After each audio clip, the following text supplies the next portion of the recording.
Bandi Sanjay right చేసినటువంటి కీలకమైన పాయింట్లకి సమాధానం చెప్పే పరిస్థితుల్లో ఉంటారా అంటే తను స్ట్రాటజిక్గా వేస్తాడు. ఆ, చమక్కులు అది అందుకోవడం కష్టమైపోతుంది. బీసీ రిజర్వేషన్తో అంటే వాస్తవంగా బీసీ ముఖ్యమంత్రి అన్నటువంటి పాయింట్ని క్రిందటిసారి ఎలక్షన్స్లో బీజేపీ తెర మీదకి తీసుకొచ్చింది. కాబట్టి అంతకుముందు తెలుగుదేశం అది చేసి ఫెయిల్ అయ్యింది. బట్ ఇప్పుడు బీజేపీ ఖచ్చితంగా చేస్తుంది. బీజేపీ అన్న చోట తీయడం అన్నది లేదు. ఇప్పుడు రీసెంట్గా మధ్యప్రదేశ్ కానీ ఇట్లాంటి చోట్ల కూడా బీసీలను ముఖ్యమంత్రులుగా చేసింది. అందుకనే ఇప్పుడు కాంగ్రెస్ పార్టీ బీసీ కార్డు తీసుకుని మేము కొలగానం చేసి బీసీలను బాగు చేస్తున్నాం. 70 ఏళ్ళ నుంచి వీళ్ళు కొలగానం చేయలేకపోయారంట. అదే సందర్భంలో బీసీల బాగు గురించి ఆలోచించలేకపోయారట.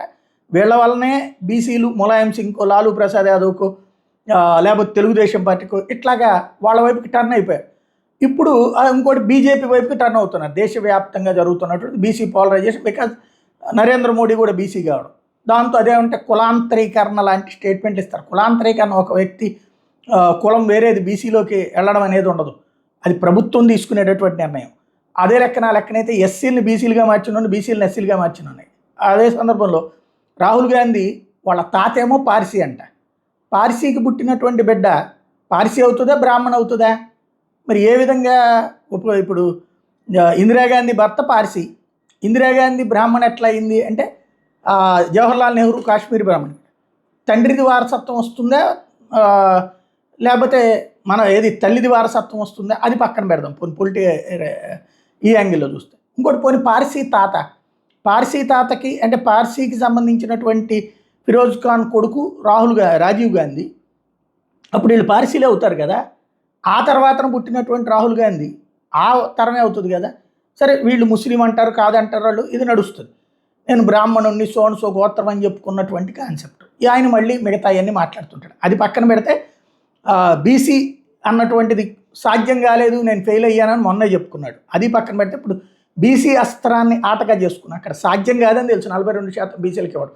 అది కేంద్రం మీదకి తోసేసుకుని తద్వారా స్థానిక సంస్థల ఎన్నికల్ని డ్రాగ్ చేయడం, లేట్ చేయడం, రెండో పక్కన కేంద్రం మీదకు తోసేసి కాలక్షేపం చేయాలన్నది రేవంత్ స్ట్రాటజీ. దానికి రివర్స్లో ఇప్పుడు తెలివితేటలతో ముందుకు వెళ్తున్నాడు బండి సంజయ్. బీసీ ముసుగులో ముస్లింలకు 100% రిజర్వేషన్లు అమలు చేసే కుట్ర చేస్తున్నారు. తెలంగాణలో హిందువులకు మైనార్టీలుగా చేసే కుట్ర జరుగుతుంది. ఆ విషవృక్షాన్ని అడ్డుకోకుండా దేశమంతా విస్తరించే ప్రమాదం ఉంది. బీసీలకు 42% రిజర్వేషన్లు అమలు చేస్తేనే మద్దతు ఇస్తాం, లేకుండా ముస్లిం రిజర్వేషన్లు బీసీ జాబితా నుండి తొలగించేదాకా ఉద్యమిస్తాం. మోడీ కన్వర్టెడ్ బీసీ అయితే రాహుల్ గాంధీ ఏ కులం ఏ మతం చెప్పాలి. రాహుల్ తల్లి క్రిస్టియన్, తాత ముస్లిం నుండి వేరుపడ్డ పార్సీ మతస్థుడు, అందుకే హిందుత్వాన్ని ధ్వంసం చేస్తామని విషం కక్కుతున్నాడు అంటూ బండి సంజయ్ కీలకమైనటువంటిది ఆలోచనలు రేకెత్తించేటటువంటి పాయింట్స్ని జనం ముందుకు తెచ్చింది.